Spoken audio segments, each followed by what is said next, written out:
So, hi guys. So, ayan guys. Ito yung tinanim kong mga atsal or bell pepper. Yung malalaki. Ayan.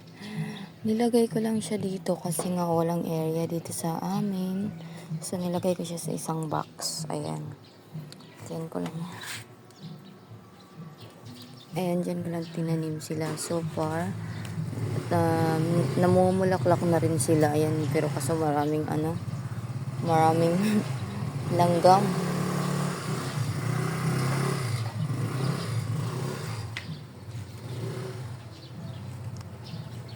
Ayan, marami na ring bulaklak. Ayan. Charan. See? Ayan. Mainit talaga dito rin guys. Naiinitan sila ng bongga. Pero, okay lang kasi akala ko hindi sila tumutubo kasi nga nasa malaking paso lang sila. So, ayan. Tumubo naman na. Ayan. Marami na rin namumulaklak. Dito naman, ayan, namumunga na rin sila guys. Ayan. Ayan, namunga na rin sila, oh. Ayan. May bunga na rin guys, oh. Ayan. Ayan. Namumunga na sila guys. Actually, simula nung tinanim ko to is nasa 1 month na rin mahigit.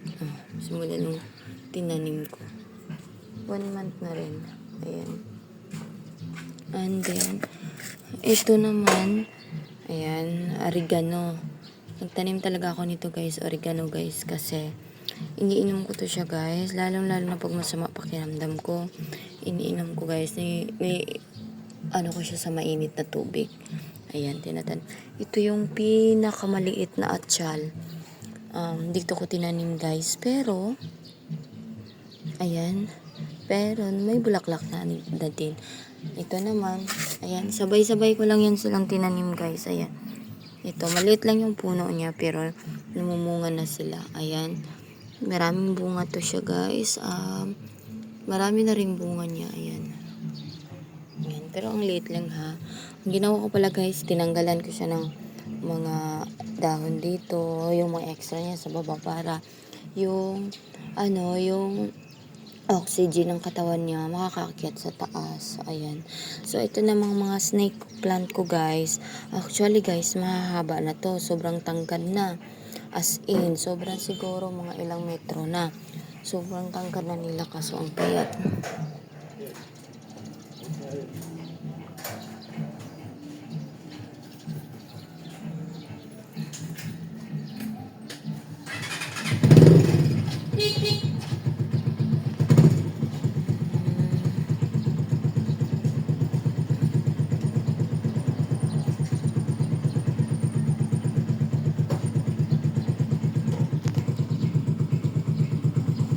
Ito, malaki na rin siya guys. Pinutol ko kasi sila guys para makatubo itong pinakamaliit. Ayan.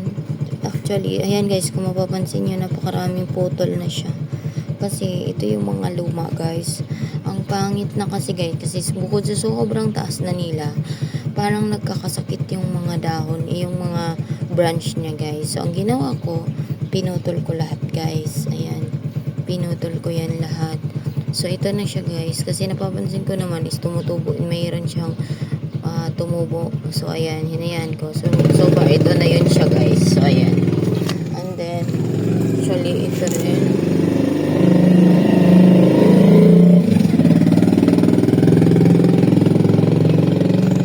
Same din ito guys. Ayan. Pero malaki na siya guys. Ayan. Ito kasi guys, parang hanggang dyan na yung tubo nito. Ayan. Ayan. So, ayan. Kung makikita nyo guys, ang daming putol dyan. Dito rin putol. Okay. Same din dito guys. Malaki na rin sila.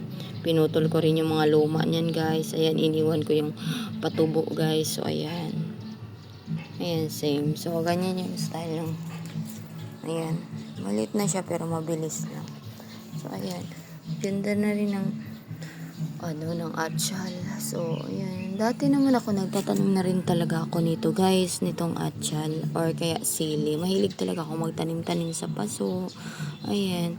So, hindi talaga ako mawawala ng oregano, guys. Kasi, natasanay ako na kapag masama pakiramdam ko, umiinom ako ng oregano. And of course, guys, hindi naman siya madudumihan, guys. Kasi, nasa paso lang siya at nasa harap lang siya ng bahay namin. At wala ang aso, hindi siya magalaw ng mga hayop or mga bata. Ayan. Ayan. Minsan, natatamaan ng bola. Kasi nga, pero okay lang. Pero malinis siya. Ayan. Ito nga palang kamote, guys. Dito ko tinanim yung kamote dati. May mga laman na yung kamote. Kinuha ko. So, nagtira ko ng konti. Ayan. Ayan. Tinatanggal ko yung mga. Ayan. Ngayon, ginulay ko na naman yung kamote. Ayan. Pansin nyo, guys. May mga pinutulan, guys. Kasi kinuha ko, ginulay ko ngayon, guys. Actually, guys, dito na ako nagugulay ng kamote, guys. Kasi kapag dumami kasi ang kamote, ang dami niyan, guys, ng isang branch. Ayan. So, tapos, eto, namumunga na rin siya. Ayan. May bulaklak na sila, guys, kahit naghalo-halo silang lahat. Ayan. Ayan. Ayan yung mga maliliit, oh.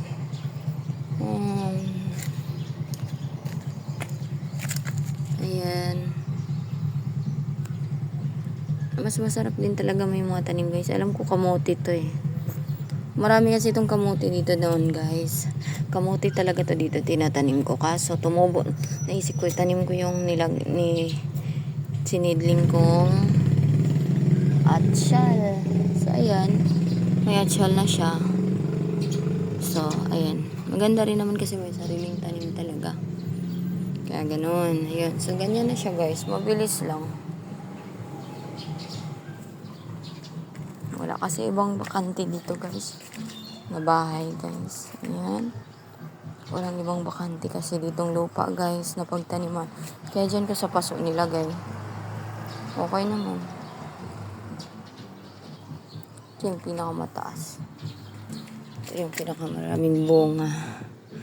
I hope. Alam nyo ba, guys, na ang nilagay ko dito pampataba is Ajinomoto. Yung bitchin. Yun, guys. Totoo nga, guys. Kasi itong dalawa, ito, tsaka iyon, guys. Itong dalawang to na namunga na. Sabay lang talaga silang tinanim niyan. Ayan. Pero ito, nagtaka ako. Lumaki siya ng lumaki. And then, namunga kaagad. 1 month mahigit pa lang to, guys. So, ayan na siya. So, effective talaga yung Ajinomoto, guys. Nakita ko lang kasi siya na nag-viral sa YouTube, guys, sa shorts. Nag-pop up lang siya sa akin. And then, ayan, nakita ko na pwede daw pang pataba. So, sinubukan ko siya. Kasi meron akong nabili kasi sa online, orange app ng pampataba. Hindi naman effective. So, trinay ko to siya, guys, ng Ajinomoto. So, totoo nga, guys. Ayan, kahit yung oregano, guys, nilagyan ko ng Ajinomoto. So, ang ganda nga ng tubo niya, guys. Napansin ko nga na maganda siya. So, ayan, guys, yung puti-puti, guys. Kasi nga nilabas ko nung nakaraan at naiputa ng bird. Ayan. Ganyan lang, guys. Actually, guys, ang taas na ng namin nito eh. Ang laki na ng nito eh. Ng snake plant sana. Kaso, pinotol ko. Ayan. So, maganda rin naman talaga na kahit pa paano meron kang tanim sa loob ng bahay mo. Nasa sa mismong bahay mo. Mga tanim-tanim kasi alam nyo, guys, nakakatulong din yan siya sa fresh na enerhiya, guys, na pumapasok sa ating bahay. Kaya ako, ang hilig-hilig ko talaga magtanim. So, ayan. So far ngayon, libre na rin ako sa gulay kasi nakapanggulay na ako ng dahon ng kamote. Ayan. Ayan lang.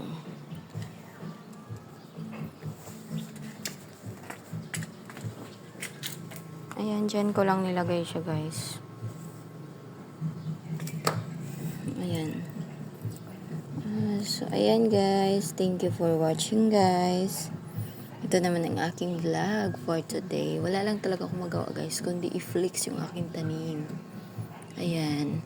Parang ito na lang kasi yung libangan ko, guys. Kapag wala akong trabaho, wala akong kabisihan. So, ayan yung mga tanim ko.